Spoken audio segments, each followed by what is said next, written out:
Devant un parterre d'hommes et de femmes, ces jeunes dames et footballeuses du centre de formation Dakar Sacré-Cœur jonglent le ballon. Elles parviennent à le faire aujourd'hui grâce au soutien des hommes. À travers cette illustration, l'atelier qui a réuni le PNUD Sénégal, le ministère de la Femme, de la Famille et de la Protection des Enfants, ONIFAM et d'autres partenaires à Dakar ce jeudi 15 décembre met au cœur des échanges la masculinité positive. Un projet qui vise le changement de comportement en matière d'égalité des sexes et d'autonomisation des femmes. Donc le projet est venu apporter une partie dans le grand chantier de l'égalité des sexes au Sénégal en agissant sur deux niveaux principaux. C'est d'abord ramener la science des comportements pour mieux analyser le pourquoi de la discrimination quand il s'agit de discrimination et le pourquoi de bons comportements également sur lesquels on peut capitaliser pour transformer les mentalités et assurer vraiment une vraie égalité qui soit portée par les hommes, garçons ou frères, sœurs, frères et maris et pères pour qu'on puisse assumer le rôle de l'homme vis-à-vis des femmes. Mais le président a surtout lancé un appel à l'action.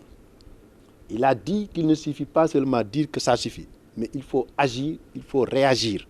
Donc par des comportements responsables, par une culture de la non-violence, en faisant, et je cite le président de la République, de la masculinité positive un nouveau état d'esprit pour une société apaisée, pour une société juste, pour une société égalitaire et protectrice des femmes. Pour dire tout simplement que le chef de l'État, en sa qualité de président de l'Union africaine, a lancé un appel à toute l'Afrique, à toutes les filles, à tous les hommes et garçons de l'Afrique, de renforcer la mobilisation pour mettre un terme à ce phénomène préjudiciable, pas seulement pour la vie des femmes et des filles, mais également pour le développement économique du continent et de notre pays. Le projet qui mise aussi sur les leaders locaux verra l'accompagnement des autorités territoriales du Sénégal et du Royaume de Belgique dans sa mise en œuvre.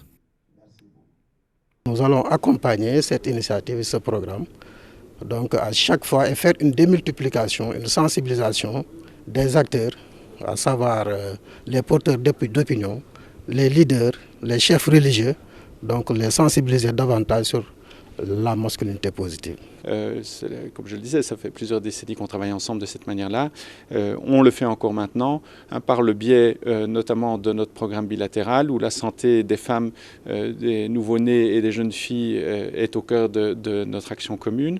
On le fait aussi de manière indirecte en soutenant un très beau programme qui s'appelle Jigin Nitamit et qui vise à l'autonomisation des femmes entrepreneurs. C'est un magnifique programme. On le fait en soutenant la campagne sénégalaise d'action, des 15 jours d'action contre les violences faites aux femmes.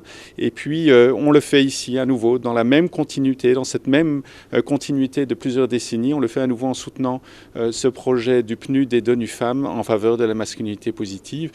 Le programme des Nations Unies pour le développement et ses partenaires, conscients des défis qui entourent les relations de genre en milieu communautaire, il vise à promouvoir la masculinité positive afin d'induire des changements au sein des instances de décision, la plupart dirigées par des hommes.